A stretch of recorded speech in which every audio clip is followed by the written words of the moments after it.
Mga kapatid at mga kaibigan, magandang gabi sa lahat. Sumapit na tayo sa eksaktong oras para pasimulan natin ang ating mga pagpupulong ngayong gabing ito. Tiyak na nananabik na tayong lahat sa espiritual na piging na inihanda sa atin ng Diyos na Jehova. Pero bago natin mapakinggan ang lahat ng bahagi ng programa ngayong gabing ito, marapat lamang na awitan natin ng Diyos na Jehova ng papuri. Kung nasa inyong kalagayan, inaanyayahan ko kayong tumayo at sama-sama nating awitin ang song number 8 na may pamagat, si Jehova ang ating kanlungan.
Muli, magandang gabi.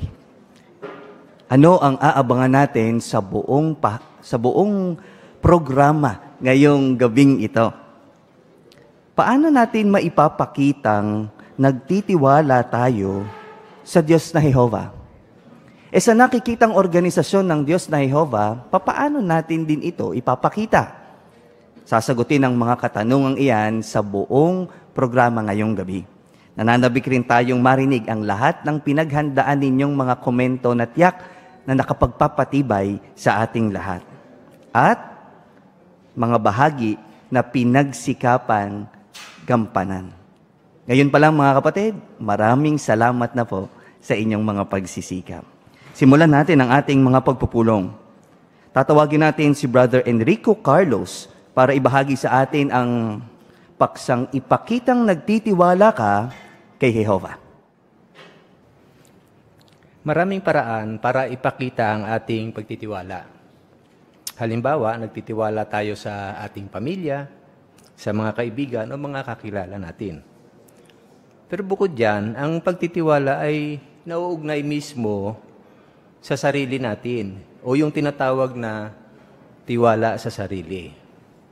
At tiyak na sasangayon kayo na nakikinabang tayo sa magagandang epekto o resulta ng ginawang mga desisyon dahil nagdudulot ito ng kumpiyansa o pagtitiwala sa ating sarili. Pero hindi sa karamihan.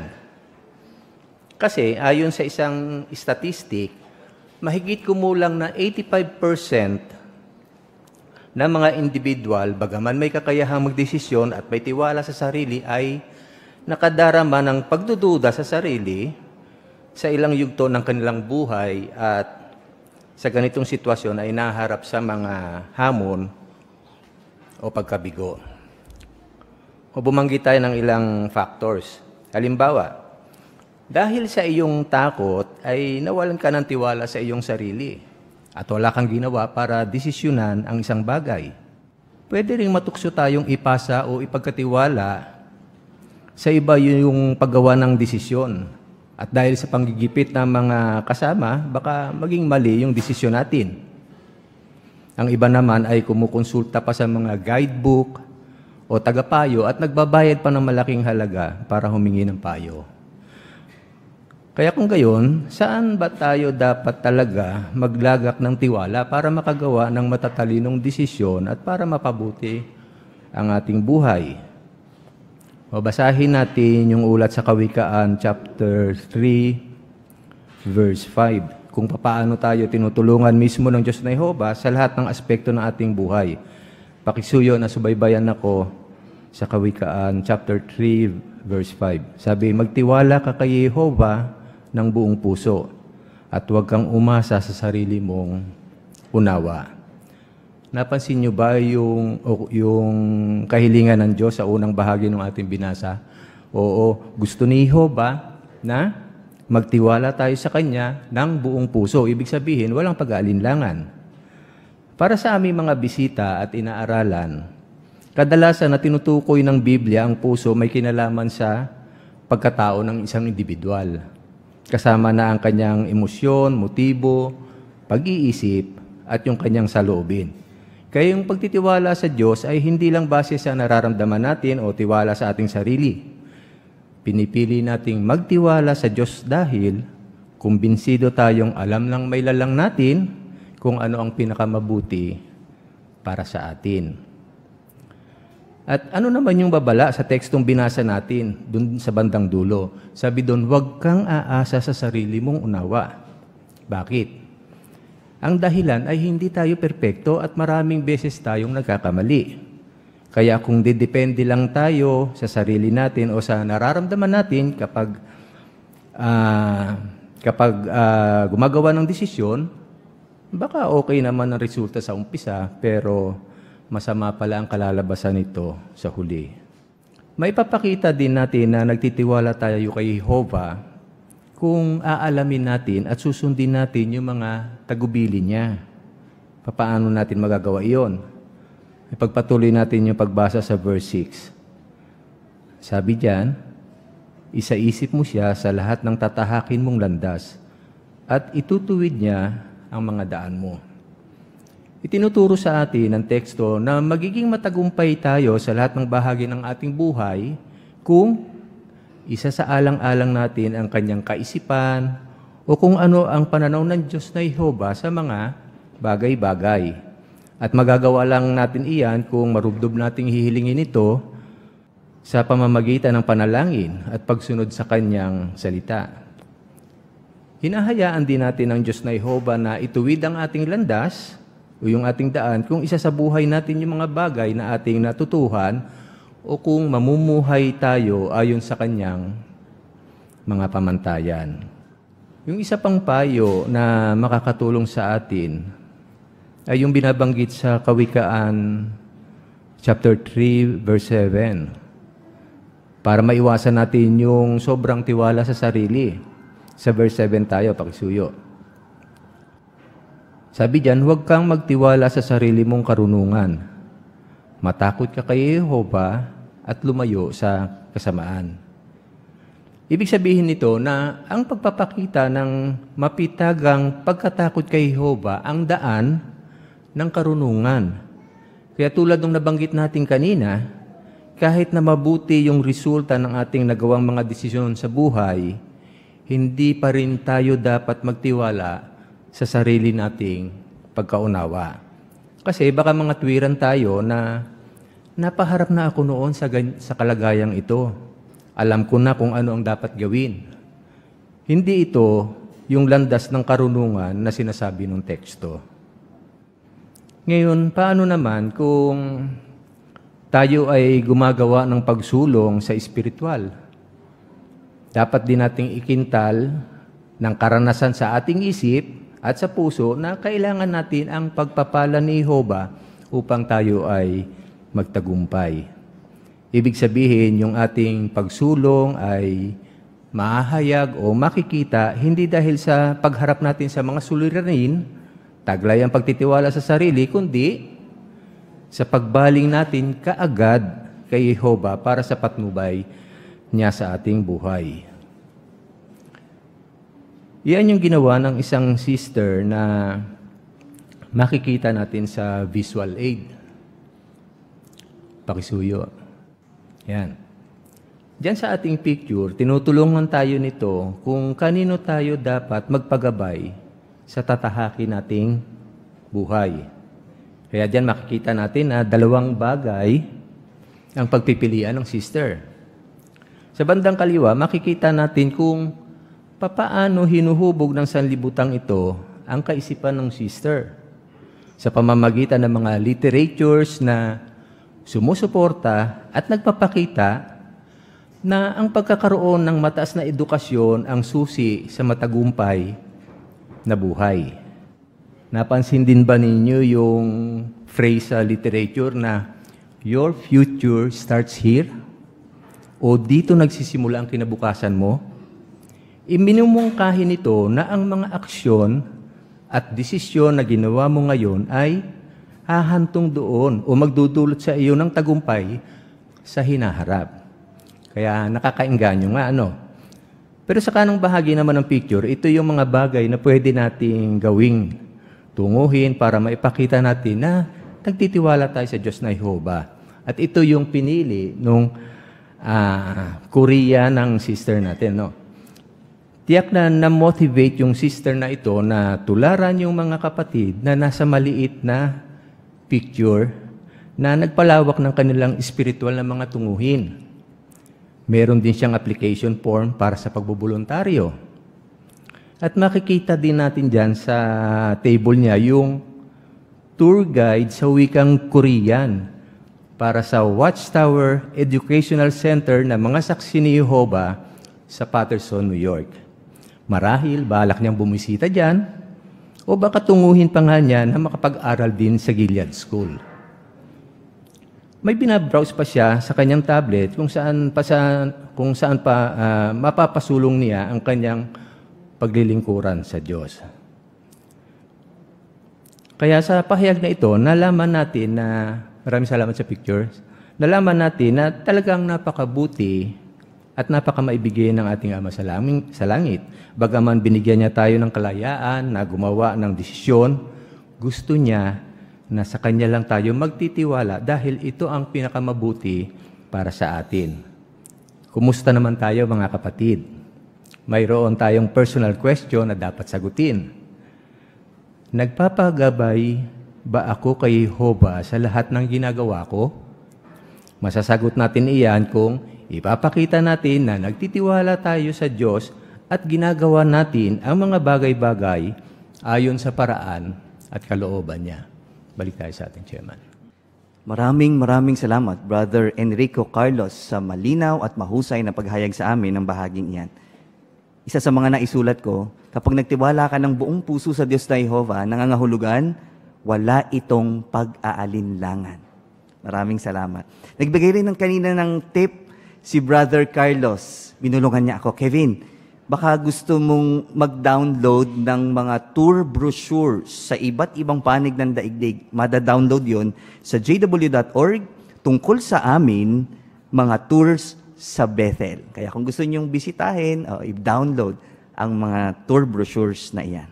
Muli, maraming salamat, Brother Carlos. Ipagpatuloy natin ang ating pagpupulong, bahagi 2, espiritual na hiyas. Pangungunahan naman tayo ni Brother Leonides Rabanes. Sino nagnanais bumasa ng Kawikaan, Kabanata 3, Talatang 3? Brother Daniel Amora. Huwag mong iwan ang tapat na pag-ibig at katapatan. Itali mo ang mga iyon sa leeg mo. Isulat mo ang mga iyon sa puso mo. Salamat sa mahusin na pagbabasa.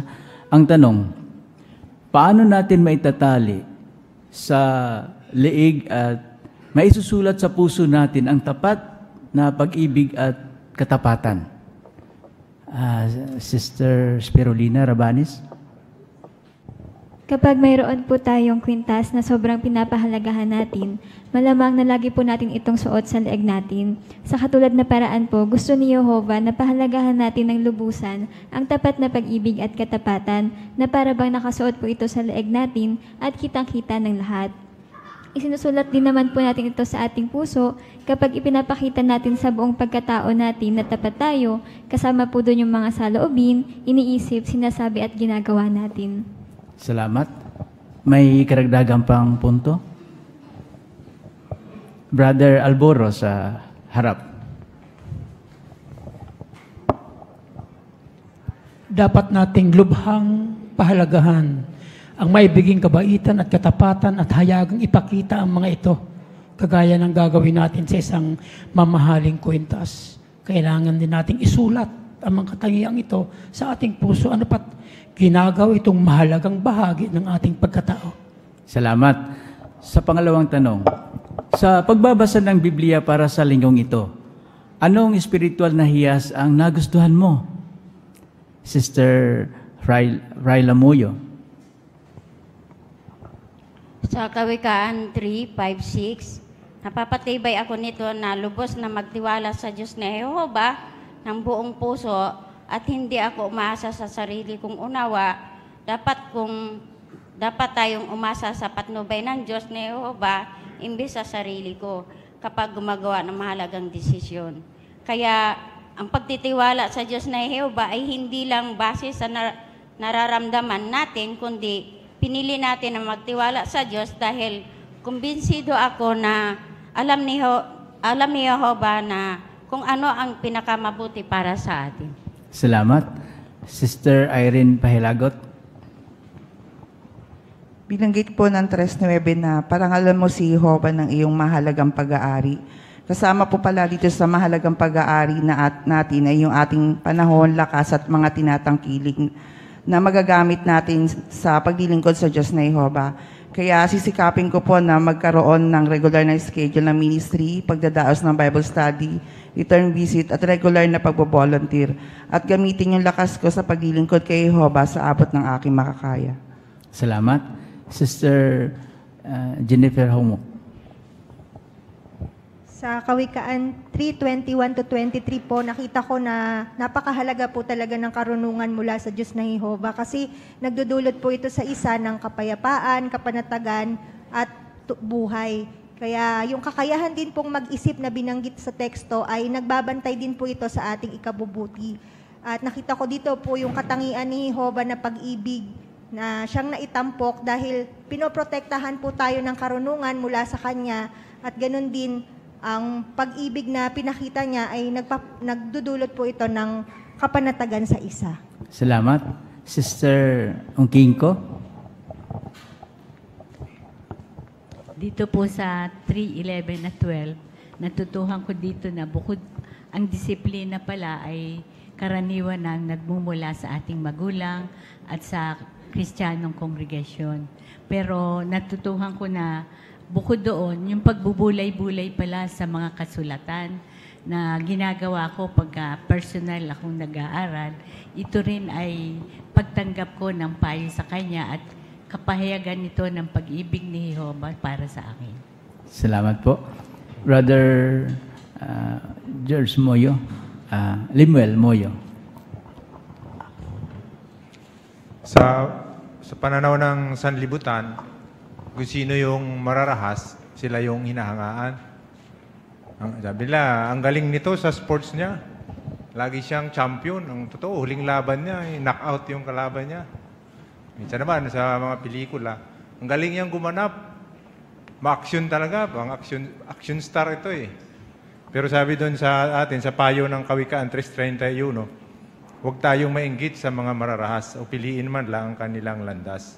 Si Jehovah ay hindi narulugod sa mga taong mararahas. Salamat. Sister Mendoza. Naturuan po ako ng talatang 27 tungkol sa pagbibigay. Sabi po sa research guide, kasama rin po pala rito yung kawalang pagtatangi. Pinapakitunguhan ang lahat sa kung ano ang patat at makatarungan ayon sa pangangailangan ng bawat isa. Gayon din po, hindi naman inaasahan ni Jehovah na magbigay tayo ng sobra-sobra, kundi ayon lang sa abot ng ating kakayahan. Salamat. Sister Tanhuko. Napatibay po ako sa kabuuan ng Kawikaan 3, 1 hanggang 35, na kung ikakapit natin ang ating kaalaman at karunungan, ay makakaya natin ang lahat kahit na may mga pagsubok na dumating sa atin, at yun ang magiging lakas natin, ang lahat ng natutuhan natin, dumating man ng mga sakuna. Tayo ay binigyan tayo ng lakas ng Diyos na Jehovah, kaya patuloy ako mag-aaral ng salita ni Jehovah at ikintag niyo sa ating puso at sa aking isipan. Salamat po. Sister Olikino. Nagustuhan ko naman po yung sa 3:21, yung part na ingatan ang kakayahang mag-isip. Bagaman po alam ko na ito, lagi ko po itong naaalala, pero madalas po malaki ang impluwensya ng aking damdamin o emosyon sa pagharap sa isang sitwasyon. Kaya para po pala lalong sumulong sa espiritual na pagkamay gulang. Hindi po pala sapat ang pagkakaroon ng regular na pag-aaral sa Biblia, kundi para maingatan ko po yung kakayahang mag-isip, dapat ko po itong sanayin ang sarili ko na laging i-apply sa bawat natutuhan ko kapag napapaharap sa hamon, ito man po ay pang-araw-araw na buhay o kaya sa ministeryo. Salamat. Sister Awao. Nagustuhan ko po yung 3:13 hanggang 18 po. Binanggit po doon na ang karunungan ay isang kayamanan na nakahigit sa lahat ng kayamanan sa sanlibutan. Kaya kailangan ko po ang karunungan na ito na mula po kay Jehovah upang mapagtagumpayan ko po yung mga pagsubok sa buhay at mapanatili ko po yung isang mabuting kaugnayan sa harap ni Jehovah. Salamat. Sister Amy, Kapampangan. Sa 33 po, pinapakita na sinasang-ayunan ni Jehovah yung mga matuwid. Binanggit po yung salitang tahanan, ng matuwid, pinagpapala. Kapag po pala matuwid ang isa, pinagpapala po, kasama yung nasa loob ng tahanan. Ganun na lang po ka-benepisyo yung pagsunod kay Jehovah. Kaya talagang napatibay po ako nito. Salamat. Sister Rhoda de la Cruz. Pinapakita po sa verse 27 na bukod sa material na paraan, pwede tayo makatulong sa ibang paraan. Halimbawa, pwede po nating samahan yung mga kapatid sa ministeryo na walang kalagayang lumabas sa bahay. Pwede nating adjust yung schedule natin para masamahan silang mag-letter writing sa bahay nila at maramdaman nila na hindi natin sila nakakalimutan. Kapag nakakasama natin yung mga kapatid, nakikita natin yung magagandang katangian nila at mas napapalapit tayo sa kanila. Salamat sa magandang puntong yan. Sister Lynn Moyo. Sa 3:27 din po, ang paggawa ng mabuti sa iba ay nagsasangkot ng bukas palad na paggamit sa iba ng ating mga tinatangkilik o mga pag-aari alang-alang sa iba. At marami itong aspekto. Pero ang pagtulong sa iba na magtamo ng malapit na kaugnayan sa tunay na Diyos, ang pinakamabuting bagay na magagawa natin sa panahong ito ng kawakasan, sa pamamagitan ng sigasig sa pangaral at paggawa ng mga alagad. Kaya napakagandang paalala ito sa akin na laging sundin ang mga schedule sa ministeryo sa kabila ng maraming sekular na gawain. Salamat. Sister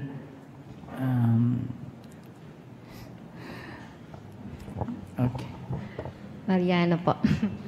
Sister Mariano. Sa 3:9 po sinabi na parangalan mo si Jehovah sa pamamagitan ng iyong mahalagang pag-aari ng mga unang bunga ng lahat ng iyong ani. At ang unang bunga sa lahat ng ani na binabanggit po dito ay ang material na pag-aari po natin. Kaya sisikapin ko po magbigay ng kusang loob na donasyon para matularan po ang pagkabukas palad ni Jehovah, at gusto ko rin po na gamitin ang aking buhay, lakas at panahon para maparangalan ko pa po ang Diyos na Jehovah. Salamat mga kapatid sa inyong mahusay at nakapagpapatibay na komento. Balik tayo sa chairman. Maraming salamat, Brother Rabanes, sa pangunguna niyo sa amin sa bahaging espiritual na hiyas. Dadako tayo sa pagbabasa ng Biblia. Tatawagin natin si Brother John Craig Mariano at babasahin niya sa atin ang Kawikaan 3, 1 1 hanggang 18. Anak ko, huwag mong kalimutan ang itinuturo ko at sundin mo sana ng buong puso ang mga utos ko. Dahil ang mga ito ay magbibigay sa iyo ng mahaba at payapang buhay. Huwag mong iwan ang tapat na pag-ibig at katapatan. Itali mo ang mga iyon sa leeg mo. Isulat mo ang mga iyon sa puso mo. Sa gayon, ikaw ay magiging kalugod-lugod at may unawa sa mata ng Diyos at ng tao. Magtiwala ka kay Jehova ng buong puso at huwag kang umasa sa sarili mong unawa. Isaisip mo siya sa lahat ng tatahakin mong landas at itutuwid niya ang mga daan mo. Huwag kang magtiwala sa sarili mong karunungan. Matakot ka kay Jehova at lumayo sa kasamaan. Mapagagaling nito ang katawan mo at mapagiginhawa ang iyong mga buto. Parangalan mo si Jehova sa pamamagitan ng iyong mahalagang pag-aari, ng mga unang bunga na lahat ng inyong ani, at mapupuno ng gusto ang mga imbakan mo, at aapo ang mga bagong alak sa iyong mga pisaan ng ubas. Anak ko, huwag mong itakwil ang disiplina ni Jehova, at huwag mong kamuhian ang saway niya, dahil sinasaway ni Jehova ang mahal niya, gaya ng ginagawa ng ama sa kinalulugdan niyang anak. Maligaya ang nakatagpo sa karunungan at ang taong nagkaroon ng kaunawaan. Mas mabuti ito kaysa sa pagkakaroon ng pilak at mas kapakipakinabang sa pagkakaroon ng ginto. Mas mahalaga ito sa mga korales. Anumang bagay na gustuhin mo ay hindi maipapantay nito. Nasa kanang kamay nito ang mahabang buhay at nasa kaliwang kamay ang kayamanan at kaluwalhatian. Kasiya-siya ang mga daan nito at may kapayapaan sa lahat ng landas nito. Ito ay punong kahoy ng buhay para sa mga nagtataglay nito at magiging maligaya ang mga nanghahawakan dito. Maraming salamat, Brother John Craig Mariano, sa pagganap mo ng iyong bahagi. Marami tayong nakitang mahuhusay ng mga katangian. Pasalamatan muna natin ito.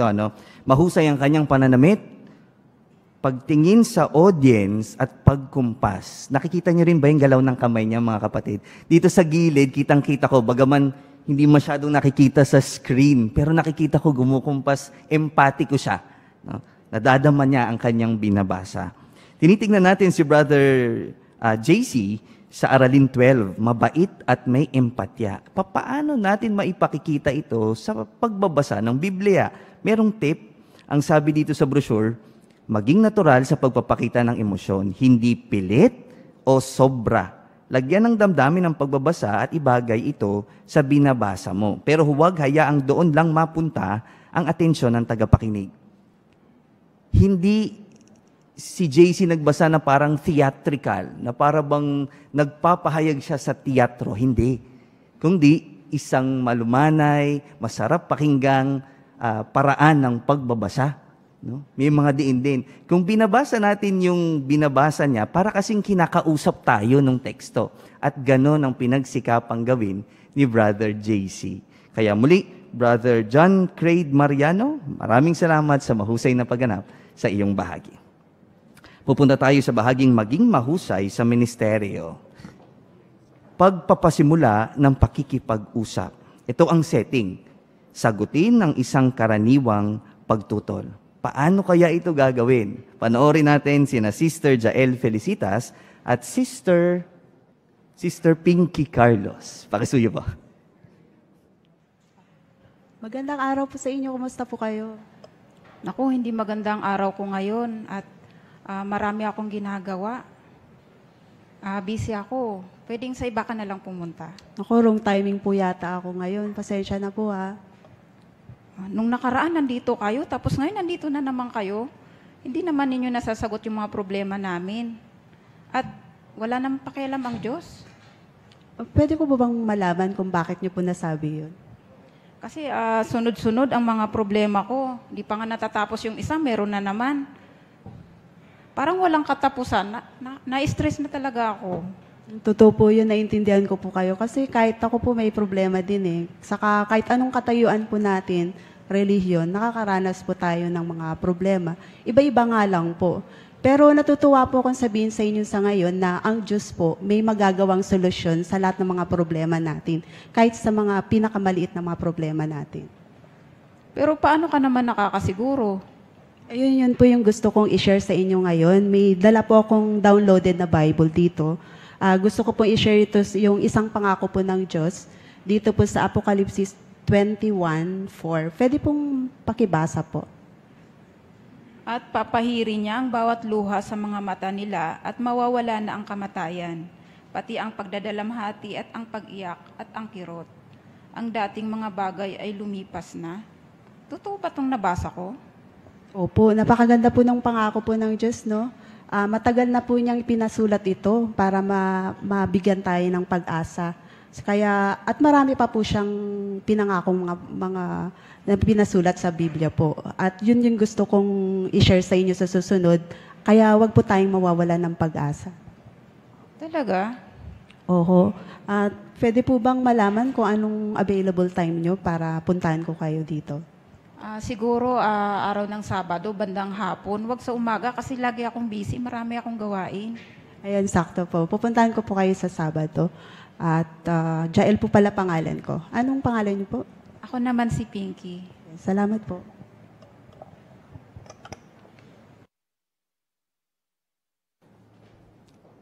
Maraming salamat, Sister Jael Felicitas, at ganon din naman sa inyong kasama, si Sister Pinky Carlos. Marami ring mahusay na mga katangian si Sister Jael. Napansin niyo rin ba? Natural, malumanay, at palakaibigang pakikipag-usap. Siguro kung taglay natin tong ganitong klase ng mga katangian sa bahay-bahay, tiyak makikinig talaga yung ating kausap. At tinitignan natin si Sister Jael sa Aralin 1.5 ng ating Mahalin ang Tao. Ang sabi dito, makinig. Huwag magsalita ng magsalita. Nung tumutol na ang may bahay, ininterrupt niya ba? Hindi. Hinayaan niya munang sabihin kung ano ang saloobin ng may bahay. Dito na naman kayo, linggo-linggo na lang. Tapos inalam niya. Hindi niya sinabing, kasi gawain po namin ito. Kundi nagtanong siya. Inalam niya muna. Sabi niya, pwede ko po bang malaman? Sa pamamagitan ng pagtanong, binanggit ng ating brochure, malalaman natin ang iniisip niya. Ngayon, nalaman ni Sister Jael ang dahilan kung bakit gano'n. Napakadami pala talagang problema ng may bahay. At sa pamamagitan ng pakikinig natin sa ministeryo, baka makuha natin ang interes. Sabi nung may bahay sa pagtatapos, alam mo, hapon na lang kasi busy ako eh. Oo, busy nga talaga siya. Pero nagbigay na siya ng pagkakataon para mabalikan at baka nga mabuksan pa ang pag-aaral ng Biblia. Muli, maraming salamat, Sister Jael Felicitas, sa inyong mahusay na bahagi. Pagpapasimula ng pakikipag-usap. Ang setting, pampublikong pagpapatotoo. Sabihin sa kausap ang tungkol sa jw.org at mag-iwan ng contact card. Paano kaya ito mahusay na magagampanan? Panoorin natin sina Sister Maria Teresa Olikino kasama si Sister Sheila Navarez. Hi, nakabasa ka na ba ng mga ganyan? Pwede kang kumuha ng kahit anong gusto mo pa dyan. Ito, nagustuhan ko to. Tanong ko lang, talaga bang nagpapatawad ang Diyos kahit sa mga malalaki o mabibigat na kasalanan? Oo naman, pero pwede bang malaman kung bakit mo ito naitanong? Siguro asiwa siyang sabihin. Ano kaya yung bagay sa kanya? Alam ko na yung sa Pilipos 4:6-7. Nauunawaan ko. Pero okay lang ba na may pabasa na lang ako sa iyo na isang teksto sa Biblia? Sana makatulong.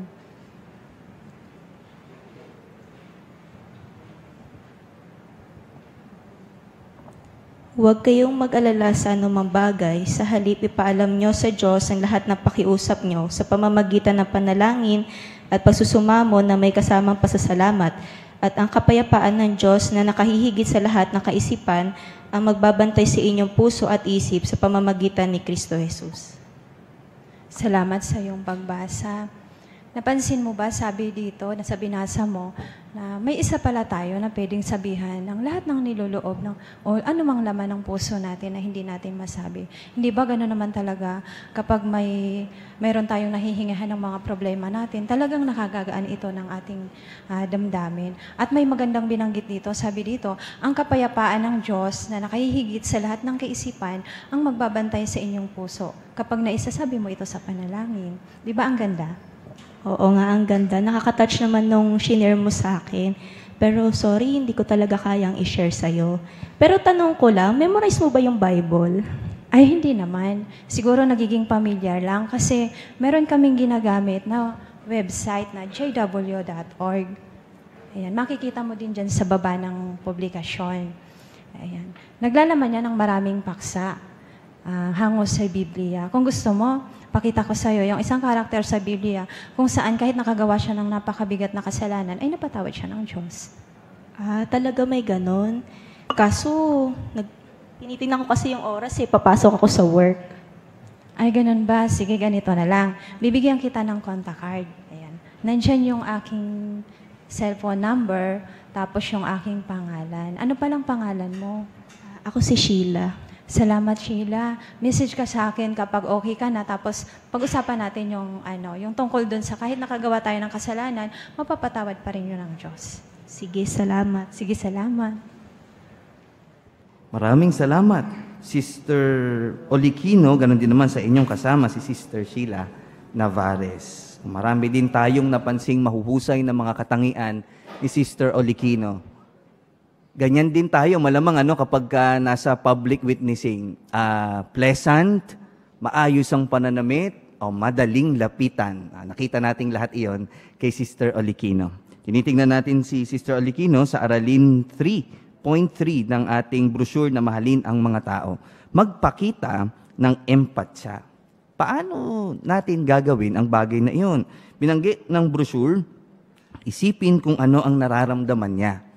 Nagkaroon na ng clue si Sister Olikino. Sabi kasi nung kausap niya, nagpapatawad kaya ang Diyos kahit dun sa mabibigat na mga kasalanan? Nagkaroon na siya ng idea. No? Pero nag-isip muna siya, ano kaya yun? Tungkol saan kaya yun? Pero naisip niya din, baka personal ito, kaya baka hindi mag-open. Huwag nating pilitin mga kapatid, ang ating mga nakakausap na hindi naman talaga natin kakilala na isabihin sa atin. Baka sobrang private nga ng bagay na iyon. Tapos, iniayon niya, nakapag-isip siya ng teksto, at isang magandang punto na nakita natin kay Sister Olikino, nung binasa niya ang teksto, nagdiin siya ng ilang phrases. Inulit niya yon. Ang sabi niya, kapayapaan ng Diyos. Merong isa na nakikinig sa atin. At magkakaroon tayo ng kapayapaan ng Diyos kapag pinakinggan natin siya. Tapos, nakita natin ang epektibong pagbibigay ng contact card. Kaya may mga dala ba tayong contact card? Epektibo yon. Nang sa ganon, di man natin makuha o makausap ng lubusan yung ating nakakausap doon sa teritoryo o doon sa public witnessing, baka merong chance na matawagan niya tayo. Kaya napakahalaga ng contact card. Muli, maraming salamat, Sister Olikino, sa inyong pagsisikap. Pumunta tayo sa ika-6 na bahagi at ito ay pahayag. Ipakitang nagtitiwala tayo sa Diyos kapag hindi interesado sa Biblia ang kausap natin. Ipapahayag ito sa atin ni Brother Excelito Awaaw. Kahit ilang beses pa kayong magpabalik-balik dito, hindi niyo ako makukumbinsi. Biblia niyo yan. Ito na ang kinagisnang kong relihiyon, kaya dito na rin ako mamamatay. Mariing tanggi ng isang taong hindi interesado sa mensahe na nanggagaling sa Biblia. Ilan lang yan sa mga pagtutol na napapaharap sa atin sa ministeryo. Kaya, ano ang nadarama mo? Nalulungkot rin ba kayo? Kaya paano natin ipakikita na nagtitiwala tayo sa Diyos kapag hindi interesado sa Biblia ang kausap natin? Pag-usapan natin ang isang halimbawa sa Biblia. Si Propeta Jeremias. Naglingkod siya sa panahong maligalig ang sitwasyon. Mga huling araw ng kaharian ng Huda. Nasubok ang pananampalataya niya dahil sa hirap ng sitwasyon. Kailangan niyang ihayag ang kahatulan ng Diyos na Jehova. Pansinin ang kanyang naramdaman. Basahin po natin sa Jeremias 20:14. Pakisuyo po, subaybayan niyo po ako sa pagbasa. Jeremias 20:14. Sabi po rito, sumpain ang araw na ipinanganak ako. Ni huwag nang nawang pagpalain ang araw na ipinanganak ako ng aking ina. Sa teksto, sinabi niya na di na sana siya ipinanganak. Talagang lungkot na lungkot si Jeremias. Siya lang ba ang nakadama nito? Maging ang kanyang kalihim na si Baruk ay nakadama rin ito. Binanggit niya, kaawa-awa ako at pagod na ako. Pero tumigil ba si Jeremias? Hindi. Hindi siya sumuko. Hindi siya nagpadaig. Nagtiwala pa rin siya sa Diyos na Jehova. At dahil dito, nasaksihan ng tapat na propeta ang katuparan ng sinabi ni Jehova na nakaulat sa Jeremias 17:7 and 8. Basahin po natin muli. Jeremias 17:7 and 8. Sa teksto, pinagpala ang taong kay Jehova nagtitiwala at kay Jehova umaasa. Magiging gaya siya ng punong nakatanim sa tabi ng tubig, na ang mga ugat ay umaabot sa batis. Kapag umiinit, hindi niya iyon napapansin. Sa halip, ang mga dahon niya ay nananatiling malago. Sa taon ng tagtuyot ay hindi siya nababahala at hindi siya titigil sa pamumunga. Oo, sa kabila ng hirap ng kalagayan, hindi sumuko si Jeremias. Para siyang isang puno na malapit sa tubig o batis. Nang dumating ang tagtuyot, hindi niya ito naramdaman. Hindi siya nagpa-impluwensya sa mga manunuya. Bagkus, pinanghawakan niya ang kanyang pananampalataya at patuloy na nagbunga. Napakagandang halimbawa sa atin ni Jeremias, lalo na sa mga lugar na may pagbabawal o mga mahihirap na teritoryo. Dito sa atin, wala mang pagbabawal pa, pero may mga kinahaharap na rin tayong pagsubok. May nakausap nga akong isang sister, lungkot na lungkot siya pagka tinatanggihan siya sa ministeryo. At kung minsan, makausap man siya, debate lang ang motibo ng kausap niya. Pero tulad ni Jeremias, hindi tayo susuko. Patuloy pa rin nating ipapangaral ang mabuting balita. At kapag ginawa natin yan, makakaasa tayo na tutulungan tayo ng Diyos na Jehova. Sa paanong paraan? Una, inilaan niya ang kumpletong Biblia na eksaktong isinalin sa iba't ibang wika. Ang mga paglalaan niya ng napapanahong espiritual na pagkain sa pamamagitan ng mga tapat at matalinong alipin. Ang mga asembleya, mga pagpupulong natin, ang mga kapatid sa kongregasyon. Lahat ng yan ay paglalaan ng Diyos na Jehova. Magiging tulad tayo ng puno na nakatanim sa malapit na ilog. Hindi natin mararamdaman ang tagtuyot o ang hirap sa pangangaral. Kaya para maipakita na nagtitiwala tayo sa Diyos, kapag hindi interesado sa Biblia ang kausap mo, ano ang dapat gawin? Patuloy na manalangin kay Jehova, basahin ang Biblia, gamitin ang mga espiritual na pagkain na inilaan sa atin, at patuloy na makipagsamahan sa mga kapatid, at ang patuloy na pangangaral sa mahirap o anumang kalagayan. Maraming salamat, Brother Excelito Awaaw, sa mahusay na pagsisikap po ninyo na gampanan ang pahayag na ito. Ano naman ang magagandang mga katangiang nakita natin kay Brother Awaaw? Audience contact. Napansin nyo ba? Lumibot talaga siya. Facial expression. Yung, napansin nyo ba nung sinabi niyang lungkot na lungkot? Talagang dama mo doon sa kanyang patikilay. At pabago-bago ng tono ng boses. Oh. Kaya kung pakikinggan natin ang buong pahayag ni Brother Excelito Awaaw, napakahusay. Pero tinitingnan natin siya sa Aralin 20, epektibong konklusyon. Paano niya ginawa ang bagay na ito? Na-highlight yung binanggit ng brochure. Iugnay ang konklusyon mo sa pangunahing paksa. Ulitin o sabihin sa ibang paraan ang pangunahing mga punto at tema mo. Habang tinatalakay niya yung natutunan natin kay Jeremias doon sa body, para siyang inisa-isa niya, no, numbered list. Una, ito yung matututuhan natin. Pero doon sa konklusyon, para mas matandaan natin yung aral, ang ginawa niya, mas pinaikse, mas simple, summarized yung natutuhan natin kay Jeremias. Kaya kung ganun din ang gagawin natin na paraan ng pakikipag-usap o pagganap sa mga pahayag, tiyak, makikinabang tayong lahat ng mga nakikinig. Gusto niyo bang pasalamatan, mga kapatid, ang lahat ng nagsikap ngayong gabing ito para gampanan ang kanilang mga bahagi? Pupunta na tayo sa huling bahagi ng ating pagpupulong ngayong gabi. At ito ay ang pamumuhay bilang Kristiyano.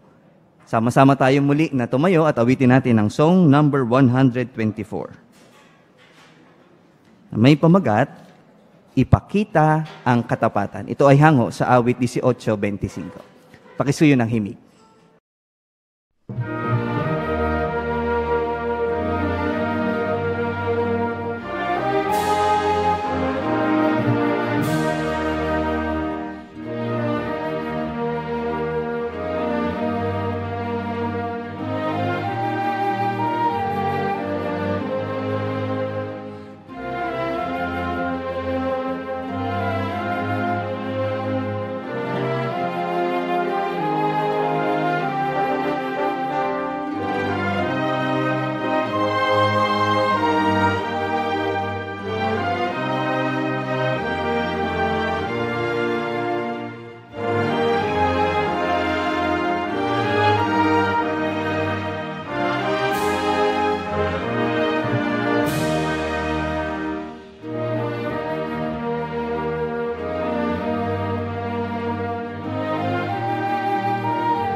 Tatawagin natin si Brother Samuel Fahilagot para pangunahan tayo sa bahaging ipakitang nagtitiwala ka sa organisasyon ni Jehovah.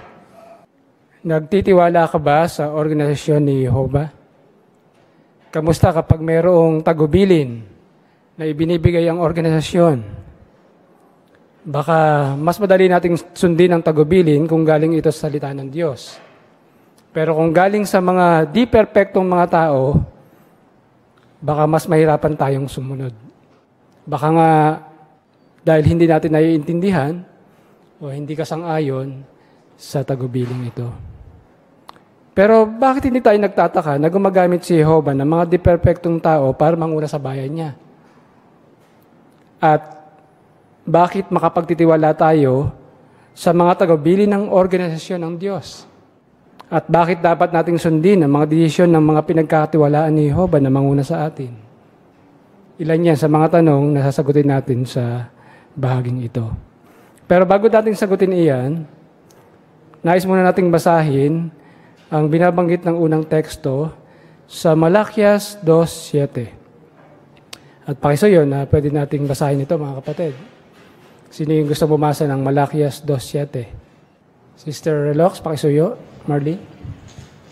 Dahil ang mga labi ng saserdote ay dapat magturo ng kaalaman at sa kanya dapat sumangguni ang mga tao tungkol sa kautusan dahil siya ang mensahero ni Jehovah ng mga hukbo. Okay, salamat po. Bakit hindi tayo nagtataka na gumagamit si Jehovah ng mga di-perpektong tao para manguna sa bayan niya? Ano po ang sagot nyo? Base doon sa teksto, sa Malakias 2:7. Sister Ongking ko, pakisuyo po.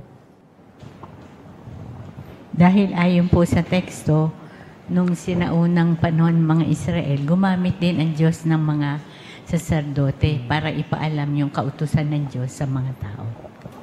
Tama po, ano. At bakit saserdote ang ginamit? Ano ba ang trabaho ng mga saserdote ng panahon na yon? Kapag tinawag na saserdote, anong madalas na trabaho nila? Sister Aguilar. Sila po ang mga mensahero. Ayun, mensahero ni Jehovah. No? Kaya yung kaugnayan nila kay Jehovah nandoon. Ano? Pero sumusunod sila, mga kapatid, bagaman sila hindi mga perpekto. Di perpekto. Basahin naman natin ang Mateo 24:45. Sino gusto bumasa? Ayun, kay Femi. Sister Femi.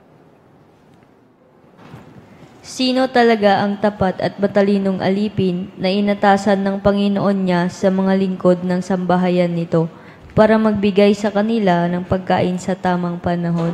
Okay, maraming salamat sa pagbasa. Bakit naman tayo makapagtitiwala sa mga tagubilin ng organisasyon ni Jehovah? Brother Rabanes. Nakapagtitiwala tayo na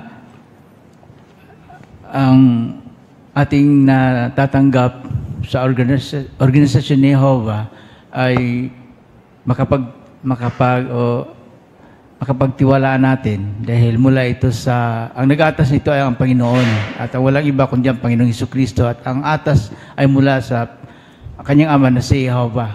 Kaya talagang nakapagtitiwala tayo na ang spiritual na pagkain natin natatanggap, wika nga ay masustansya at dumarating ito sa atin, nakakain natin ito sa tamang panahon.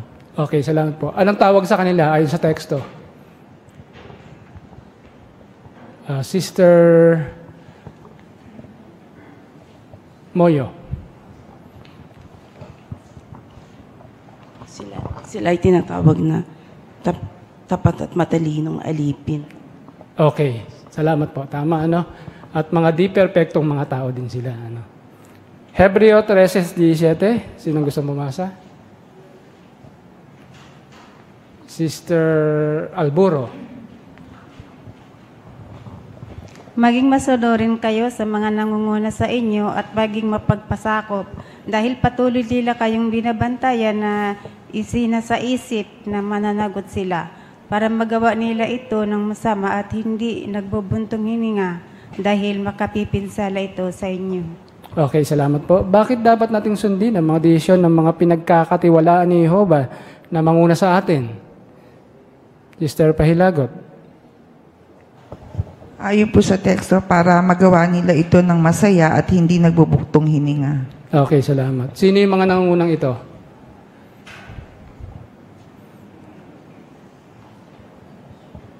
Sister Relox? Sister Relox Luz? Sister Loreto. Loreto pala. Sorry. Mga elder po. Okay, salamat po, Sister Loreto. Okay. Marahil narinig niyo na yung panahon ng pandemic, ang ECQ, physical distancing, magugas ng kamay. Ilan yan sa mga tagubilin. Pero panoorin natin ng isang video, mga kapatid, na ikasyam na update ng Lupong Tagapamahala 2021 ito. At pagkatas meron tayong tanong tungkol dito. Kumusta na mga kapatid? Sa update na ito, Pag-uusapan naman natin ang kabutihan ng Diyos na Jehova at kung paano niya ginagabayan ang bayan niya ngayong pandemic. Tsak na sang-ayon tayong lahat sa sinabi ng salmista sa awit 27, talata 13. Nasaan na ako ngayon kung wala akong pananampalataya na makikita ko ang kabutihan ni Jehova sa lupain ng mga buhay? Nasaan na kaya ako ngayon? Magandang pag-isipan yan, di ba? Laking pasasalamat natin na parte tayo ng organisasyon ni Jehova at nakikinabang tayo sa mga tagubili nito at gabay. Isipin na lang kung ano na kayang nangyari sa atin, lalo na ngayong litong-lito ang mundo at hindi alam ang gagawin. Nananampalataya ka ba na ginagabayan ni Jehova ang mga lingkod niya sa ngayon? Alam nating interesado si Jehova sa espiritualidad natin. Pero ganun din kaya pagdating sa kalusugan natin? Iniisip niya rin kaya yon? Kung oo, hindi ba't sisiguraduhin niyang makakatanggap tayo ng magagandang payo sa kalusugan? Para masagot yan, tingnan natin ang ipinangako ni Jehova na mababasa sa awit 32, talata 8. Alam na alam natin to, pero tingnan natin sa ibang anggulo. Awit 32, talata 8. Sabi niya, bibigyan kita ng kaunawaan at ituturo ko sa iyo ang daan na dapat mong lakaran. Papayuhan kita habang nakatingin ako sa iyo. Kaya nangangako si Jehova na ibibigay niya ang payo na kailangan natin. Payo tungkol saan? Balikan natin ang bansang Israel. Interesado ba si Jehova sa kalusugan at pagiging ligtas nila noon? Masasabi nating oo. Inutusan niya silang i-quarantine ang mga may sakit. Inutusan niya rin silang huwag kumain ng maruruming ibon at hayop kasi pwedeng makasama yun sa kalusugan nila. At sinabi rin niyang dapat silang maglagay ng halang sa palibot ng bubong nila para walang mahulog doon. Mahal na mahal niya ang mga lingkod niya at ayaw niya silang mapahamak. Hindi nagbabago si Jehova. Mahalaga pa rin sa kanya ang kalusugan at kaligtasan ng mga lingkod niya. Gaya ng nabasa natin sa awit, nangako siyang bibigyan niya tayo ng kaunawaan, tuturuan niya tayo, at papayuhan. Paano niya ginagawa yun ngayon? Sa pamamagitan ng kanyang organisasyon. Sa ilang bansa, litong-lito at hindi magkasundo ang mga tao pagdating sa kung ano ang dapat nilang gawin ngayong pandemic. Naiinis ang ilan dahil sa pagsusuot ng mask at may mga tao ring ayaw sumunod sa physical distancing kahit pa nga ipinag-uutos ito. Maalala natin yung sinabi ni Pablo sa unang Korinto 14:33. Ano nga ang sabi doon? Ang Diyos ay Diyos ng kapayapaan at hindi ng kaguluhan. Kaya ang kaguluhang nakikita natin sa mundo ngayon ay patunay na wala sa kanila ang patnubay ng Diyos. Pero sa organisasyon ni Jehova, sa umpisa pa lang, meron ng malinaw na direksyon. Kaya talagang pinagpapasalamat natin ito. Halimbawa niyan, yung mga update natin noong mga nakaraan mula sa lupong tagapamahala. Katibayan ito ng patnubay ni Jehova, ng kabutihan niya. Gaya noong nakaraang update, idiniin ni Brother Let ang napakahalagang puntong ito. Ang mga impormasyong natatanggap natin tungkol sa pandemic ay inihanda ng tapat nating mga kapatid. Mapagkakatiwalaan sila kasi hindi nila ginagawa yon dahil sa mga personal na opinyon nila o politikal na agenda. Mahal nila tayo at gusto nilang mapabuti tayo. Baka may magtanong, anong alam nila? Maling tanong yan. Ang dapat nating itanong, anong alam ni Jehova? Kaya ito ang dapat nating pag-isipan. Naniniwala ba talaga ako na si Jehova ang pumapatnubay sa organisasyong ito? Naniniwala ba ako na bibigyan niya ng kaunawaan ng mga tapat na lingkod niya para manatili sa lupain ng mga buhay tulad ng sabi ng salmista? At gaya ng madalas nating itanong sa ministeryo, talaga bang nagmamalasakit ang Diyos? Sa tingin mo, hahayaan kaya ni Jehova ang lupong tagapamahala, mga katulong nito, mga misyonero, karamihan ng Bethelite at iba pang naglilingkod ng full-time na sumunod sa mga protocol o magpabakuna laban sa COVID-19 kung ikakapahamak nila ito? Siguradong gusto ni Jehovah na patuloy na makapaglaan ng espiritual na pagkain ng mga kapatid sa punong tanggapan. Gusto rin niyang matiyak na magpapatuloy ang gawain sa mga tanggapang pansangay at ang pangangaral. Para mangyari yan, dapat na nasa lupain tayo ng mga buhay. Naisip niyo rin ba yung hula tungkol sa isang malaking pulutong na hindi mabilang na makakaligtas sa malaking kapighatian? Ang Diyos natin ay di gaya ng paraon noon na gustong lipulin ng isang buong henerasyon ng mga mananamba ni Jehovah. Kumbinsido tayo na mahalaga kay Jehovah ang kalusugan at kaligtasan ng mga lingkod niya. Gagabayan niya tayo na para bang sinasabi niya, ito ang daan. Lumakad kayo rito.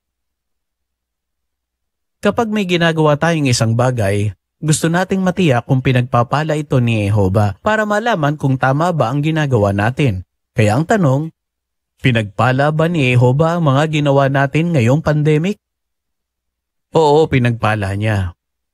Totoo na apektuhan ng pandemic ang mga gawain ng mga kapatid natin, lalo na sa mga lugar na mahina ang internet connection. Pero isipin na lang yung mga nagawa nyo nitong mga nakaraang buwan. Maraming kongregasyon ang nag-report ng napakatataas na attendance ng mga virtual meeting nila. Nanunumbalik din kay Jehovah ang mga inactive. Hindi ba nakakatuwa yan? Nitong memorial ng 2021, nag-ulat tayo ng pinakamataas na attendance na 21,367,603. At maraming sangay ang nag-ulat ng mas matataas na bilang ng mga mamamahayag. Hindi lang yan. Naipakita nyo rin kung gaano kalaki ang malasakit at pagmamahal nyo sa isa't isa. Patunay na talagang mga alagad kayo ni Hesukristo. Napakalaking tulong ng mga nagawa ninyo. Kitang-kita na pinagpapala ni Jehovah ang mga ginagawa nyo. At maganda ring pag-isipan ang mga nagawa ng pamilyang Bethel ngayong pandemic sa tulong ni Jehovah. Halimbawa, tuwang-tuwa tayo sa bagong publikasyon na Masayang Buhay Magpakailanman. Napakalaking trabaho nun. Di birong overtime ang inabot ng project na yon. Pero hindi lang yan ang nagawa ngayong pandemic. Yung mga broadcasting natin buwan-buwan, di tayo lumaktaw kahit isa. Yung magaganda nating video, mga panrehiyong konbensyon, graduation ng Gilead at mga taunang meeting, nagawa ang lahat ng ito kasi naingatan ng kalusugan ng pamilyang Bethel. Kaya ang tanong natin ay, paano napatibay ng mga tagabiling tinanggap natin noong pandemic ang pagtitiwala mo sa organisasyon ni Jehovah? May mga tinanggap tayo ng mga tagabiling. Paano tayo napatibay nito? Yung pagtitiwala natin sa organisasyon ng Diyos. Sister Homok, Jennifer. Napatibay po tayo kasi patnubay po ito ni Jehovah sa atin. Kung paano po dun sa panahon ng Israel, may mga tagubilin na nagpanatili po na ligtas at mapayapa yung bayan niya. Di din po nagbago si Jehovah sa panahon natin. Kaya nung pandemic, nakita po natin yung ilang mga tagubilin para maproteksyonan po tayo. Kaya dahil doon, talagang mahalaga po kay Jehovah yung ating kalusugan at kaligtasan. Nakita din po natin yung mga pagpapala niya dun sa gawaing espiritual dahil kahit panahon po ng pandemic, lumawak po yung gawain. Okay, salamat. Brother Ongking ko, pakisuyo. Nakita natin mga tao noon, marang ayaw nila magpabakuna. Maraming mga iba't ibang political na mga komento, kaya parang nakakagulo mga tao. Pero nung magkaroon ng salita yung update, binanggit na sa Bethel, marami na nagpabakuna, malinaw na yung direksyon na binibigay sa atin. Kaya makita natin talaga na ito yung organisasyon na ginabayan ni Jehovah. May patnubay lahat ng desisyon ng governing body. Ayun, ano. At ano yung tanong na ibinangon dun sa video, mga kapatid?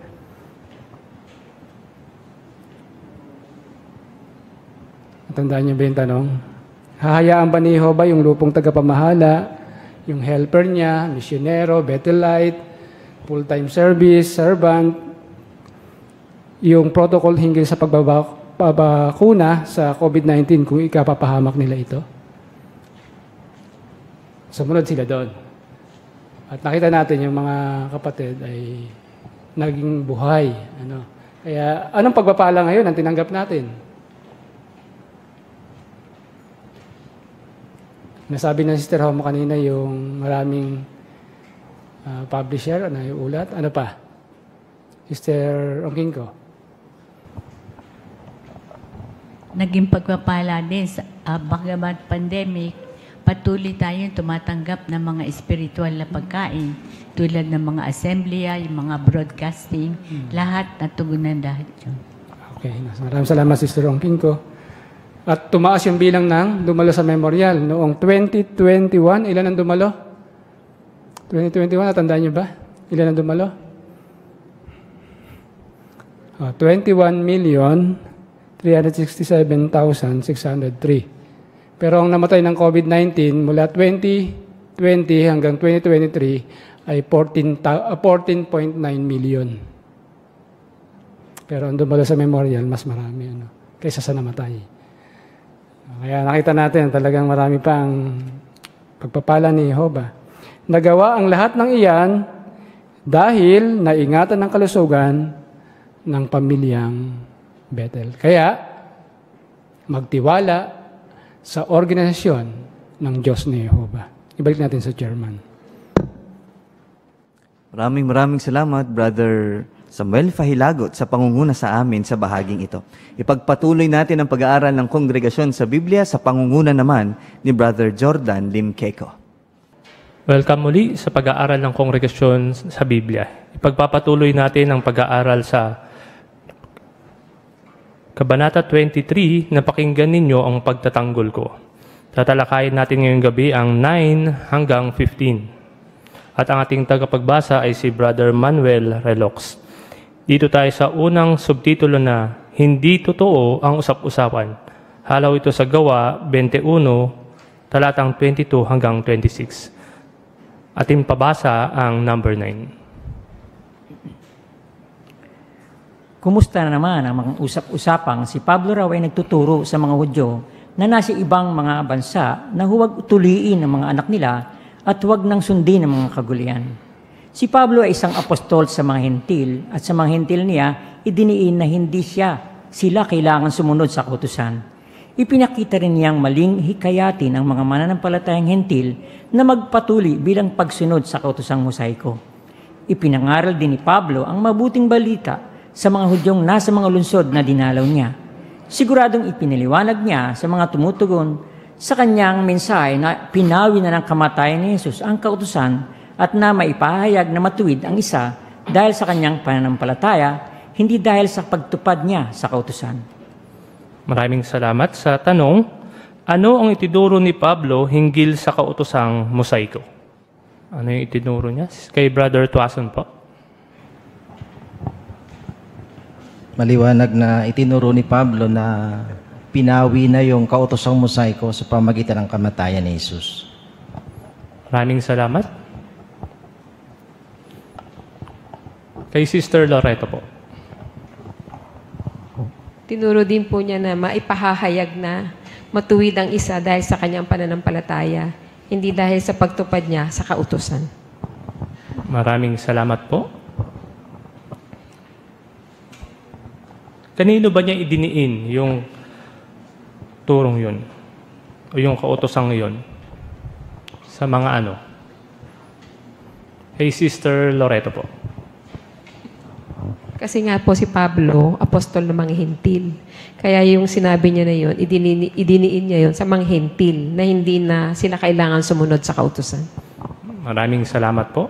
Dako naman tayo sa number 10. Gayunpaman, naging makonsiderasyon si Pablo sa mga individual na nagsasagawa pa rin ng ilang kaugaliang Hudyo, gaya ng hindi pagtatrabaho kapag Sabat o kaya pag-iwas sa ilang uri ng pagkain. Hindi rin naman niya ipinagbawal ang pagtutuli. Sa katunayan, ipinatuli ni Pablo si Timoteo na anak ng isang Griego para hindi makatisod sa mga Hudyo. Ang pagtutuli ay personal na pagpapasya ng isa. Sinabi ni Pablo sa mga taga-Galasya, walang halaga ang pagiging tuli o di tuli. Ang mahalaga ay pananampalatayang na ipapakita sa pamamagitan ng pag-ibig. Pero kung itinuturing ng isa ang pagtutuli bilang pagtupad sa kautusan o bilang kahilingan para matamo ang pagsang-ayon ni Jehovah, ipinapakita niyang wala siyang pananampalataya. Maraming salamat po. Sa 10, paano naging makonsiderasyon si Pablo sa iba pagdating sa kautusan at pagtutuli.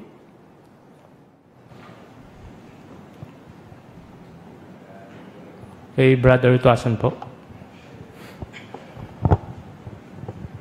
Kung tutuusin, mga 20 taon na ang lumipas mula nung linawin na yung kautosang mosaiko ay hindi na basihan para sa pagkakaroon ng pagsang-ayon ng Diyos. Pero ngayon, itong mga Hudyong Kristiyanong ito ay itinataguyod pa rin nila yung kautosan. Pero sa puntong yon ay naging makonsiderasyon si Pablo sa kanila. Di naman niya sinabi na yung ginagawa ninyo ay kumbaga matagal na panahon na pero hindi pa rin kayo natuto. Ngayon, para sila, parang hindi sila makamove on sa bagay na yon na gusto pa rin nilang sundin yung kautosan.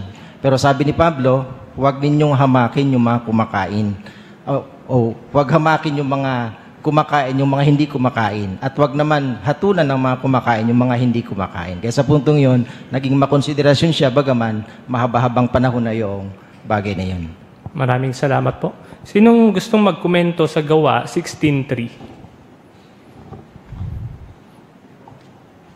Paano may papakita ni Pablo na makonsiderasyon din siya? Kay Brother Julius Homo. Tungkol ito kay Timoteo, si Timoteo ay isang Grego. Pero ang ginawa ni Pablo, pinatuloy niya ito para hindi siya makatisod dun sa mga kapwa niya Hudyo. Maraming salamat po, tama. Hindi rin dahil sa relihiyosong paniniwala, no? Sapagkat gusto niya makinig yung mga tao kapag sila ay nangangaral. Pero paano naman may ipapakita ng isa na wala siyang pananampalataya?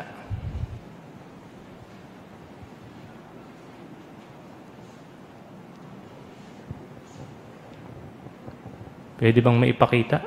Kay Sister Felicitas po.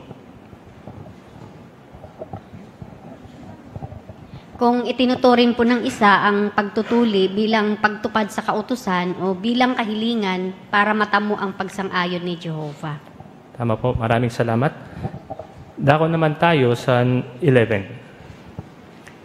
Bagaman walang katotohanan ng mga usap-usapan, naligalig pa rin ang mga mananampalatayang Hudyo.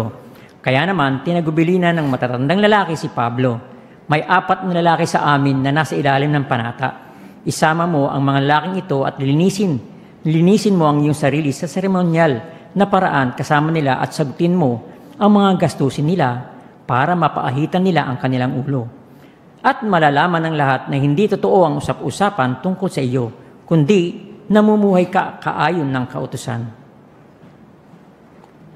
Maraming salamat po. Sa tanong sa 11, anong tagubilin ang ibinigay ng matatandang lalaki kay Pablo? At ano ang nasasangkot sa pagsunod dito? Tignan din ang talababa. Doon muna tayo sa una. Anong tagubilin ang ibinigay ng matatandang lalaki kay Pablo? Anong tagubilin niyon? Kay Sister Jen Homok po. Yung pinapasamahan po kay Pablo yung 4 na lalaki, ito nga po ay mga Nazareo na isama ni Pablo itong mga ito at magdinis ng kanilang sarili pero sa seremonyal na paraan at sagutin daw yung kanilang gastusin at mapaahitan ang kanilang ulo kasi Nazareo nga po sila. At malaman ng lahat na hindi totoo ang usap-usapan tungkol kay Pablo at makapamuhay kaayon ng kautusan. Kaya dito sinamahan ni Pablo yung mga lalaking ito. Pero yung sa seremonyal na paraan ng para yung kanilang kasalanan ay maging malinis yung tungkol sa paghahain ng mga hayop. Malamang na hindi ito sinang-ayunan ni Pablo. Tama, nabanggit na rin yung talababa. Sino pang gustong magdagdag doon? Ano ba yung tiniyak ni Pablo kahit sinamahan niya sila at siya yung gumastos doon sa mga gastusin nila? Nagbayad sa gastusin nila. Anong tiniyak ni Pablo?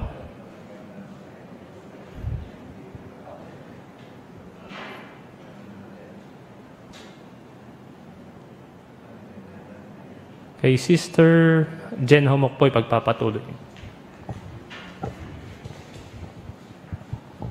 Makatitiyak nga po tayo na hindi siya sumang-ayon sa bagay na lalabag sa kanyang konsensya. Yun nakita natin. Bagaman sinamahan niya sila, at siya yung gumastos. Kay Brother Lopez, may karagdagan po. Kasi mga Nazareo, meron silang panata kay Jehovah. So, inisip ni Pablo na hindi naman masama kung itutuloy nila yung panata nila. Pero, yung paghahain ng hayop bilang kapatawaran ng kasalanan, hindi niya sinang-ayunan yun.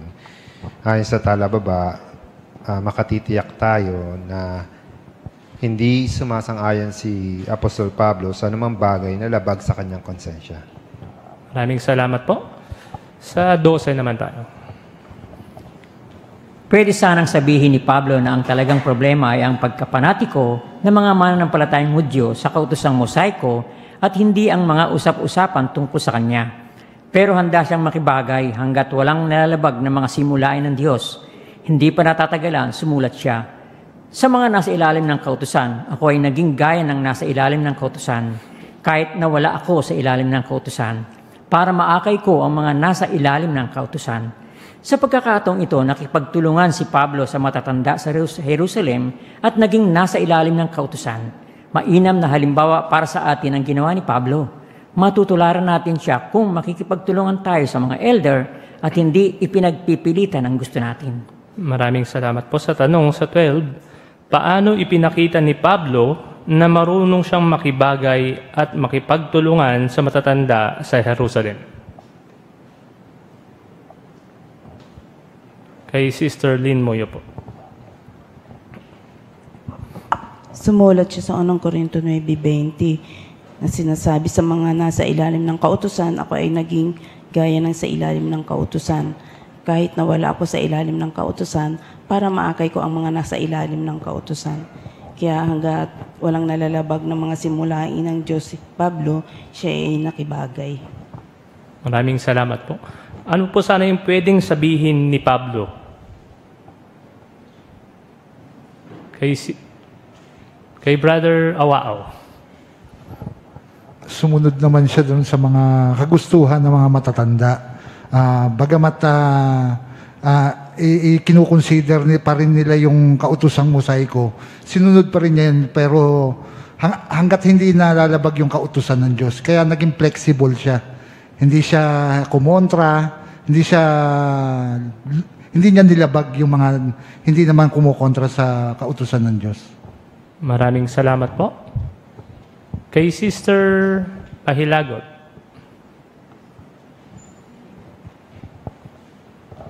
Pwede po sanang sabihin ni Pablo na talaga yung problema ng pagiging panatiko ng mananampalatayang Hudyo sa kautosang mosaiko. Pero nakibagay nga po siya, hindi niya na po ginawa yun. Maraming salamat. No? Kaya mainam na halimbawa sa atin ang ginawa ni Pablo. Kay Brother Lopez, may karagdagan po. Nais ko lang komentahan yung binanggit kasi doon sa Hebreo 13:17 na si Pablo rin yung nagsulat. No? Sabi kasi doon, maging masunurin kayo sa mga nangunguna sa inyo at maging mapagpasakop. Ayon din sa references, yung pagiging mapagpasakop, ito yung pagsunod sa tagubilin kahit hindi ka sang-ayon dito. So, gayon yung ginawa ni Pablo. Kaya si Pablo ay isang napakagandang halimbawa para sa atin, lalo na pag may mga tagubilin ng mga elder, bagamat hindi tayo sang-ayon, dapat tayong sumunod. Maraming salamat. Pwede ba natin magawa minsan yun na parang pinagpipilitan natin yung gusto natin?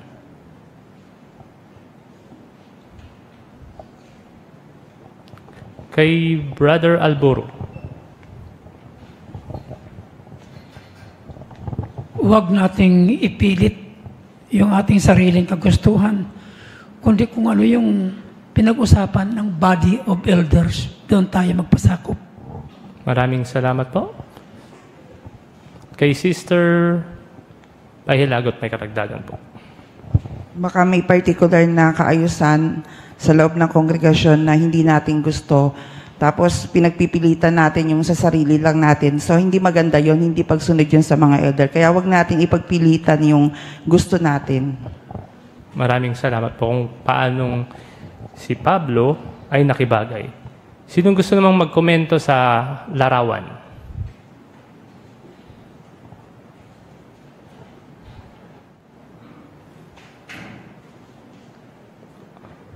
Kay Brother Ongkingo po.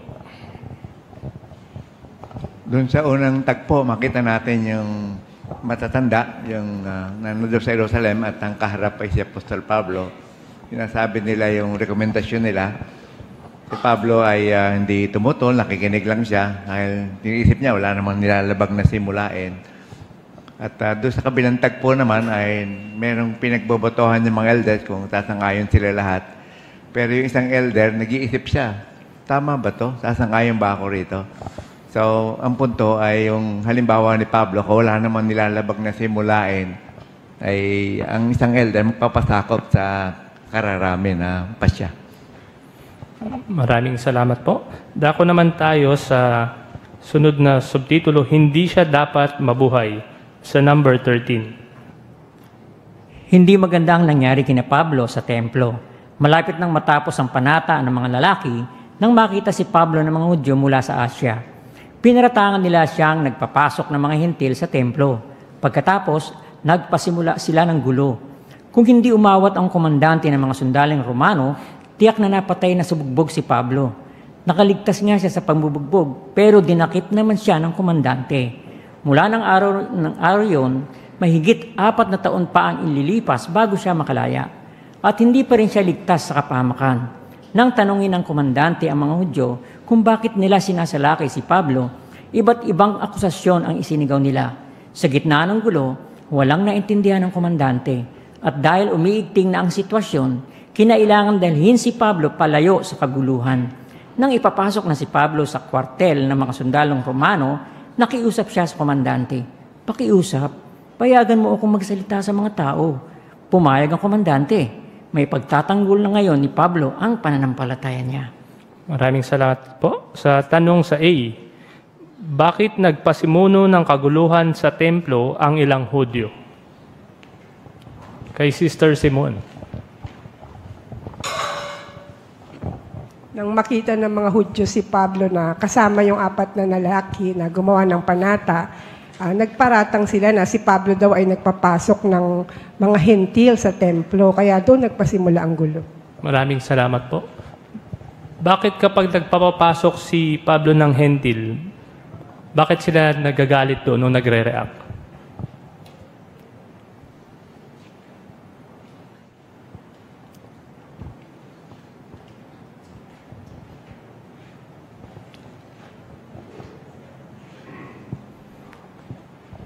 Pwede kaya yan, papasukin yung mga hentil sa templo?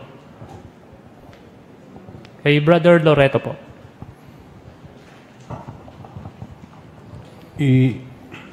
Binabanggit kasi na yung mga Hudyo, sila yung may karapatan doon sa templo. Dahil sila yung mga Hudyo. Sa nila ibinigay yung kautusan. Yung mga hentil ay minamalit nila dahil doon na sinasabi na hindi sila yung piniling bayan ng Diyos. Ang piniling bayan ng Diyos, yung mga Hudyo, yung mga Israelita. Kaya nakikita natin dito na mayroong diskriminasyon na nangyayari sa mga Hudyo at saka sa mga Hintil.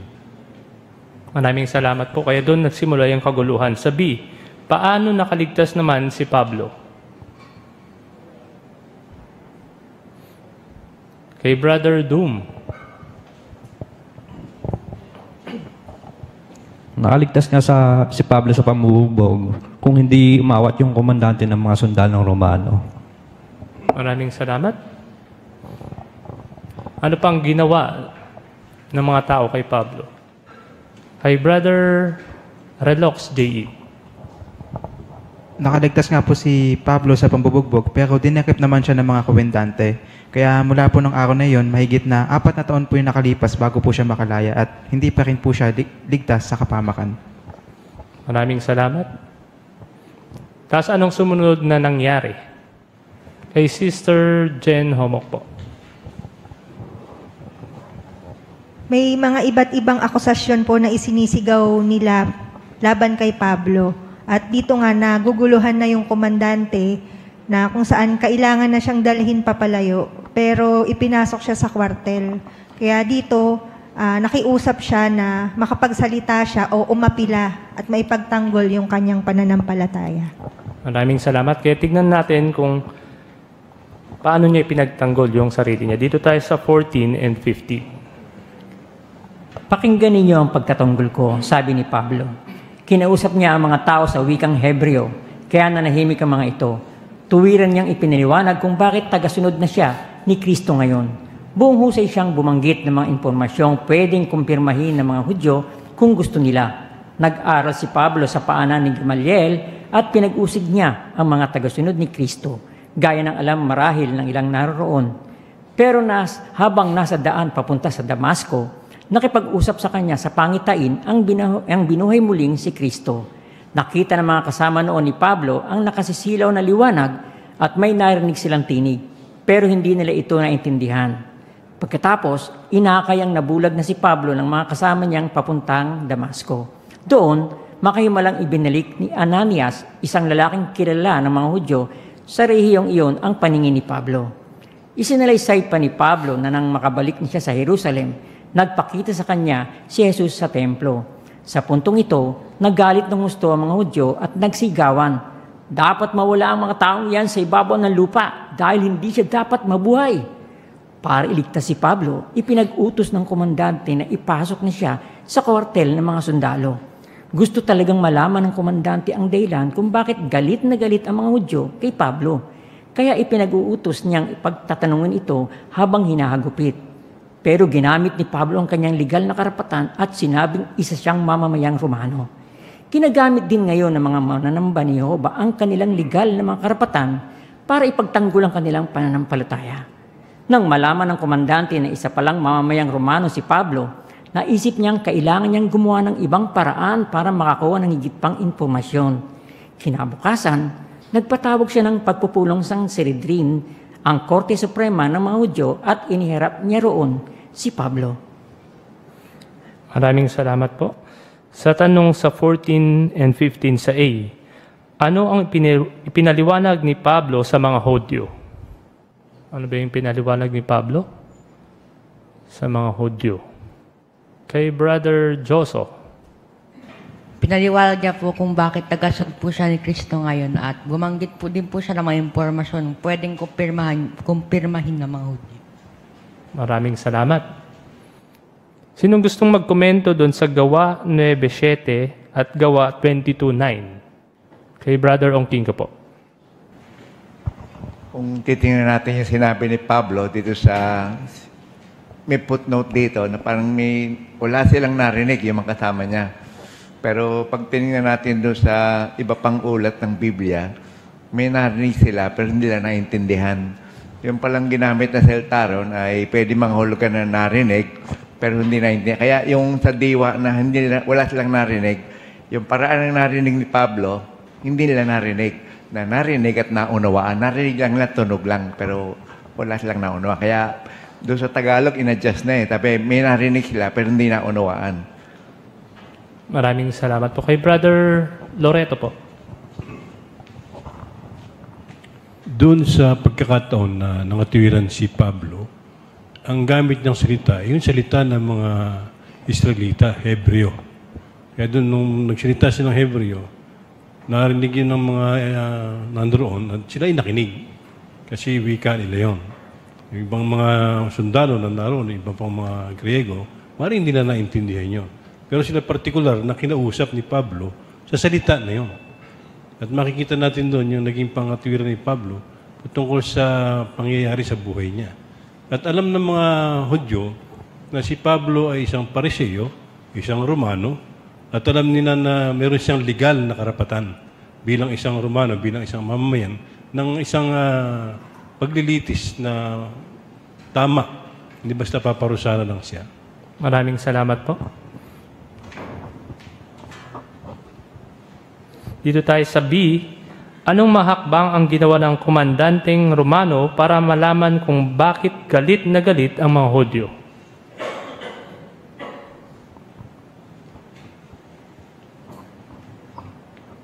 Kay Sister Jen Homok po. Pinag-utos po niyang pagtatanungin habang hinahagupit yung si Pablo po. Parang in-interrogate po siya. Pero dahil si Pablo po ay isang natural na Romano, meron po siyang legal na karapatan na umapila at magsabi ng kanyang pagtatanggol dahil siya ay isang Romano. Hindi po siya pwedeng basta ganunin, hagupitin, pagtatanungin, kasi natural na Romano po siya. Kaya may karapatan siya na ipagtanggol yung kanyang sarili. At Maraming salamat po. Kaya kung titignan natin yung kahon sa batas ng Roma at pagkamamayang Romano, makikita natin dito kung ano ba yung pagkakaiba ng Romano at hindi Romano. Sinong gustong magbanggit nun? Ano ba yung pagkakaiba kapag siya ay mamamayang Romano at hindi?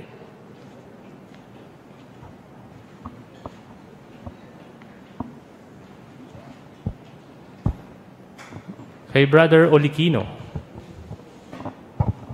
Yung mga hindi mamamayang Romano, kaunti lang po yung karapatan nila sa imperyo ng Roma. Pero yung mamamayang Romano, marami po silang pribileyo. Halimbawa dito, gaya na nabanggit, hindi pwedeng igapos o bugbugin na isang Romanong hindi pa natulan dahil ginagawa lamang ito sa alipin. May karapatan din po ang mamayang Romano na iapila sa emperador ng Roma ang hatol ng gobernador ng lalawigan. Maraming salamat. Tama. At tulad na nabanggit kanina, si Pablo ba ay Romano? Paano siya naging Romano ulit? Ayon dun sa kahon? Kay Brother Lopez. Sa Gawa 22-28, nung sagutin ni Pablo yung komandante, sabi niya, pero ako ay pinanganak na Romano. So malamang isa sa mga ninuno ni Pablo ay isa ng Romano. Maraming salamat, no? Tayo din sa ngayon ay meron ding ginagamit na legal na karapatan para ipagtanggol ang ating pananampalataya. Tignan din natin yung kahon sa pagharap sa mga usapin sa batas sa ngayon. Sinong gustong magbanggit ng ilang mga legal na pagtatanggol na nakita natin dito sa kahon? Ano ba yung mga nabanggit dyan na ginagawa sa mga kapatid noon?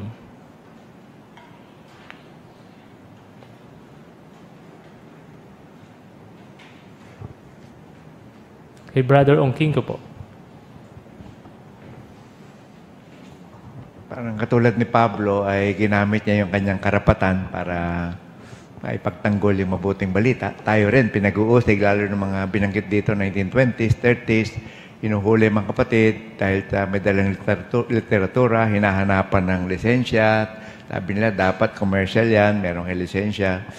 Tapos sa Germany, merong binanggit na 897 na case sinampa laban sa mga kapatid, 1926. Kaya nangyari, bumuo ng legal department sa Germany branch. Ganun din sa US, nung marami ng kaso sinasampa laban sa atin, nagbuo rin ng isang legal department. Kaya makita natin halos lahat ng branches mayroong legal department kasi may mga kaso na palaging sinasampa sa atin at napagtatagumpayan. Yung iba naman ay patuloy pa rin na ipinaglalaban ng ating mga kapatid. Maraming salamat. Kaya kung titignan natin, kung babalik tayo doon sa parapo, nung nalaman niya na si Pablo ay mamamayang Romano, tumigil na ba siya na nagawan siya na para malaman yung impormasyon? Kay Brother Adiel Homok. Di pa nga po siya tumigil. At nung nalaman niya pong si Pablo ay isang Romano, nagpatawag po siya agad ng pagpupulong sa Sanhedrin, yung Korte Suprema po ng mga Hudyo, at doon po hinarap si Pablo. Ayun. Kaya nakita natin na ipinagpapatuloy pa rin niya at gusto pa rin niyang paaminin o malaman yung higit pang impormasyon. Kaya sa gabing ito, mga kapatid, ano yung mga natutunan natin sa pag-aaral natin sa Kongregasyon ng Biblia? Ano yung kay Brother Tuason po? Yung marunong makibagay si Apostol Pablo, bagaman wala siya sa ilalim ng kautusan, pero ginawa niya yung ilang mga bagay dun sa kautusan para hindi siya makatisod sa iba. Maraming salamat po. Kay Brother Alburo po.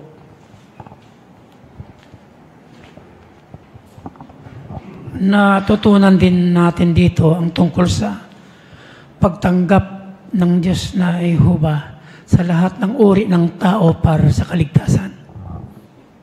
Maraming salamat. Kay Sister Loreto po. Maganda rin po yung halimbawa ni Pablo na nakipagtulungan siya doon sa mga matatanda basta't hindi ito sumasalungat o labag sa tuntunin o batas ng Diyos na Jehovah. Maraming salamat. Kaya marami tayong natutunan sa gabing ito, no? Katulad na lamang yung pagsalansang ng mga tao noon. Pwede nating malaman na meron tayong legal na kaayusan o department para ipagtanggol yung ating paniniwala. Basta tayo ay patuloy na naglilingkod sa Diyos na Jehovah at hindi natin nilalabag ang kanyang mga kautusan. Balik po tayo sa chairman. Maraming salamat, Brother Jordan Dimkeko, sa masiglang pangunguna sa amin sa pagtalakay ng pag-aaral ng kongregasyon sa Biblia. Dito natatapos, mga kapatid, ang ating mga pagpupulong. Pero bago tayo maghiwa-hiwalay, ano ba ang take away natin o iuuwi nating mga aral ngayong gabi? Nag-review tayo sandali. Na-experience ko na yan dati. Alam ko na ang dapat gawin. Pero kung gusto natin na ipakitang nagtitiwala tayo sa Diyos na Jehovah, hindi tayo magtitiwala sa ating sarili. Kundi, isa sa alang-alang natin ang kaisipan ni Jehovah, mamuhay ayon sa kanyang pamantayan, at iwasan ng sobra-sobra na pagtitiwala sa sarili. Marami din tayong natutuhan sa mahuhusay ng mga komento ng ating mga kapatid kanina sa bahaging espiritual na hiyas. Ito yung ilan sa mga nanote ko. Gamitin ang mahalaga nating mga pag-aari. Nakukuha natin ang disiplina ni Jehovah sa pagbubulay-bulay sa kanyang nasusulat na salita. Pagbibigay, walang pagtatangi. Pinagpapala ni Jehovah ang lahat ng nasa tahanan ng isang matuwid at mag-adjust ng schedule para makasama ang mga kapatid sa ministeryo at marami pang iba. Maraming salamat pong muli sa pagsisikap ninyo na maghanda ng nakapagpapatibay na mga komento. Nasaan na kaya akong ngayon kung wala tayo sa organisasyon ng Diyos na Jehovah? Naalala ninyo ang tanong na iyon sa video? Binanggit din sa video, sa umpisa pa lang, mayroon na tayong direksyon. Bakit nangyari ang bagay na yon? Dahil ginagabayan ng Diyos na Jehovah ang lupong tagapamahala. Mahal nila tayo at gusto nila tayong protektahan. Kaya magtiwala sa organisasyon ng Diyos na Jehovah. At nakita natin ang mahusay na halimbawa ni Pablo sa pakikibagay at pakikipagtulungan sa mga matatanda sa Jerusalem. Ano ang aabangan natin sa susunod na linggo? Paano natin maiingatan ang ating makasagisag na puso?